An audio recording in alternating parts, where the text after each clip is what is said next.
So now, that's the journey of empowerment. So that's the second secret. The first secret was, who am I going to be? Choosing who you're going to be. Am I going to be a person empowered in this lifetime?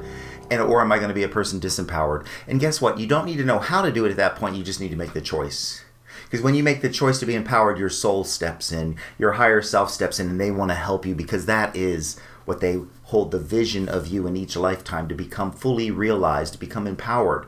And they're going to help you. But when you don't make that choice, you end up... The third secret is you end up on the path of disempowerment. And it's important to know that path. It's important to understand it in conjunction, in reflection to the path of empowerment. To develop the empowered self, or when you do not choose the empowered self, you will be on the path of disempowerment. And what does that look like? Well, self-awareness that leads to self-acceptance. Self-awareness becomes self-repression. Self-awareness becomes self-denial.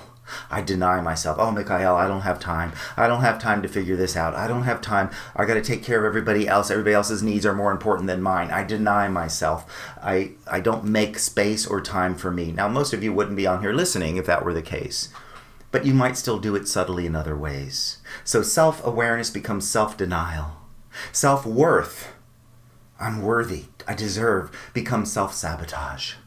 When I do not choose to value myself, when I do not choose to discover who I truly am, I will end up in self-sabotage. I will sabotage myself over and over again. And self-esteem becomes self-centered. Oh, I don't have time to develop principles, Michaiel. I don't have time to think about honesty and integrity. And I just got to get it. I'll be honest. And I'll be responsible until no one's looking. But you see, your subconscious mind is always looking. You're always evaluating yourself. You're not doing this for other people. Self-esteem is the love that you earn for yourself by the way you function. And you're always evaluating yourself. So self-esteem becomes self-centered. The world revolves around me. All that matters is me.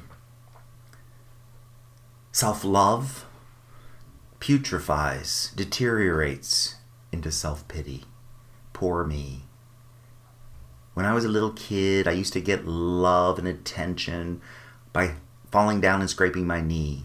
So I'm going to go around and I'm going to talk about all the things that are wrong in my life and poor me, so that I'll get some attention. That'll be good enough. I don't want love. I'm afraid of love, so I'll just go for pity.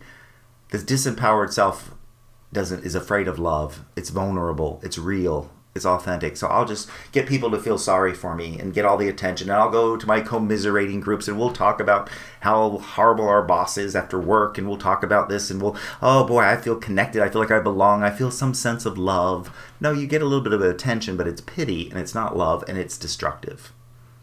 Because you know what? When you function with self-pity, you cannot create a life that you enjoy. You have to give it up to feel self-pity. You know, it's really hard to get married to that perfect person that you've always wanted and maintain pity. It's really hard to win the lottery and maintain pity. It's really hard to be successful at work and maintain self-pity. You have to give up the payoff of self-pity and let yourself function with self-love. So the disempowered path, the fourth step, is self-love becomes self-pity. Self-confidence, the fifth step, becomes self-importance. From self-centeredness to self-importance. Well, no, I'm the only thing that matters. I'm important, and I'm going to try to convince everybody I'm a VIP status. I've got a platinum this and that, and I got all the wonderful trappings. See how important I am, and see how it's to hide how empty I feel inside. A person of self-importance doesn't have confidence. They're trying to convince the world that they do. But a person who truly has self-confidence has compassion for other people, not self-importance. They have compassion for themselves. So self-confidence becomes self-importance. Sixth step, self-respect becomes self-delusion. You know, when you look at yourself, you're not seeing yourself. You think you're looking at yourself, and because you have no self-esteem and pity and self-importance and self-centeredness, and you're sabotaging yourself the time, then you're delusional. One day I'm going to be great. One day I'm going to write the famous novel. One day I'm going to do this. One day I'm living in this future without any foundation of getting there or any way of getting there. Deluding myself, holding my breath, waiting for the one day I'll, rather than today I will. That's the sixth step of the disempowered path. The seventh, self-realization, to be self-empowered, to be fully self-realized, becomes self-destruction, ultimately.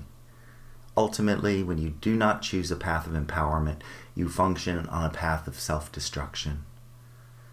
So from self-denial to self-destruction, from self-sabotage to self-delusion, from self-centeredness to self-importance to self-pity is the path of disempowerment. And why I bring it up and why it's one of the secrets is it's a motivation to realize that I will be on one of these two paths. And if I haven't chosen the path of empowerment, I am opting. The default is my ego's path that leads me towards self-destruction eventually. So that is the third secret to the personal empowerment.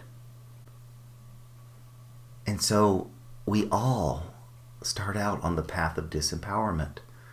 We've all functioned there. It's the ego's path. But you know what? You have, guess what? Choice. The choice. The first secret. The choice to decide, who am I going to be? Powerful or disempowered? Who am I going to be? How am I going to function? How am I going to feel? How am I going to decide about my future? Is it going to be an empowered destiny or a disempowered destiny? I get to choose that, even if I don't know how to get there.